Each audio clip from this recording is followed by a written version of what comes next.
वसदे रहो, उजड़ जाओ। गुरु नानक देव जी का शिक्षाप्रद प्रसंग।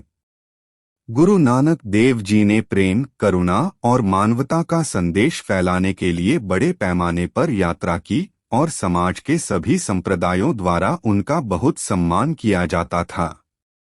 किसी भी गांव में उनके आने की खबर उनके आने से काफी पहले ही पहुंच जाती थी और लोग उनके स्वागत के लिए अपने गांवों को पहले से ही तैयार कर लेते थे।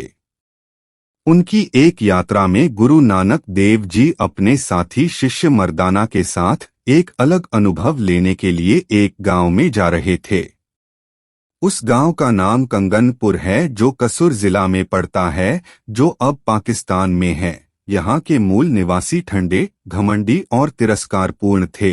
गांव का नेतृत्व क्रूर जमींदारों और पाखंडी पुजारियों द्वारा किया जाता था, जिन्हें यह पसंद नहीं था कि कोई पवित्र व्यक्ति उनके पास आए। हालांकि उन्होंने प्रचलित रीति रिवाजों के अनुसार गुरु नानक देव जी को अपने गांव में आने दिया, लेकिन किसी न किसी तरह से अपना अहंकार और शेखी बघारी और यह संकेत दिया कि वह एक अवांछित मेहमान हैं और उन्हें उनका गांव छोड़ देना चाहिए। गुरु नानक देव जी ने उन्हें सच्चाई सिखाने की कोशिश में उनके साथ कुछ समय बिताया, लेकिन उन्हें एहसास हुआ कि मूल निवासी बिल्कुल भी बदलने को तैयार नहीं थे, इसलिए उन्होंने वहां से जाने का फैसला किया।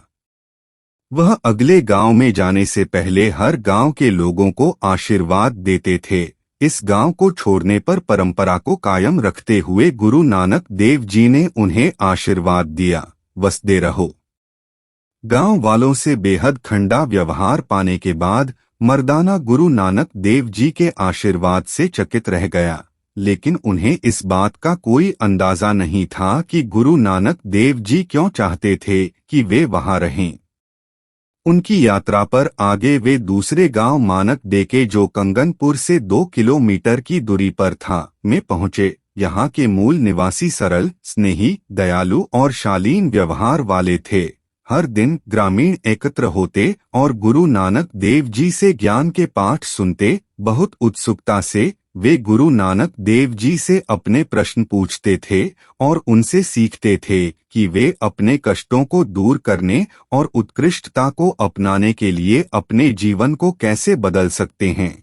गुरु नानक देव जी ने उनके साथ कुछ दिन बिताए। जब उन्हें एहसास हुआ कि उनका उद्देश्य पूरा हो गया है, तो उन्होंने गांव को अलविदा कह दिया। जाते समय अपनी पारंपरिक शैली में गुरु नानक देव जी ने ग्रामीणों को आशीर्वाद देने के लिए हाथ उठाया और कहा, उजड़ जाओ।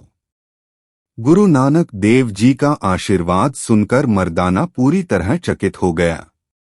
अपनी जिज्ञासा को नियंत्रित करने में असमर्थ उन्होंने पूछा, हे नानक, आपने उन लोगों को आशीर्वाद दिया, वसदे रहो, जिन्होंने हमारे साथ दुर्व्यवहार किया था, और ये लोग जो हमारे साथ बहुत अच्छे थे, आप उन्हें उजड़ जाओ होने का आशीर्वाद दे रहे हैं। क्यों? मैं बात समझ नहीं पा रहा हूँ। गुरु नानक देव जी ने उत्तर दिया, पिछले गांव के लोग अहंकारी हैं।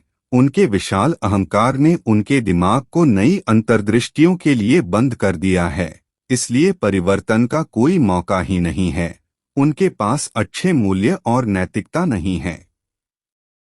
बेहतर होगा कि वे अपने गांव में ही रहें, ताकि उनके अहंकार का असर दूसरों पर न पड़े। इसके विपरीत इस गांव के लोग अच्छे हैं और उनमें महान मूल्य हैं। अगर उन्हें उजाड़ दिया गया तो वे दूसरी जगहों पर चले जाएंगे। वे जहां भी जाएंगे अपने उच्च मूल्यों और चरित्र से दूसरों को समृद्ध करेंगे। वे लोगों के बीच सकारात्मकता लाएंगे। मर्दाना गुरु नानक देव जी की प्रबुद्ध दृष्टि से चकित होकर उनके पैरों पर गिर गया और भगवान को धन्यवाद दिया कि उसके पास अब तक का सबसे अद्भुत शिक्षक था। दोस्तों, अगर वीडियो पसंद आया हो तो लाइक जरूर करें और ऐसे ही और वीडियो देखने के लिए सतनाम बोलकर सब्सक्राइब जरूर करें। धन्यवाद।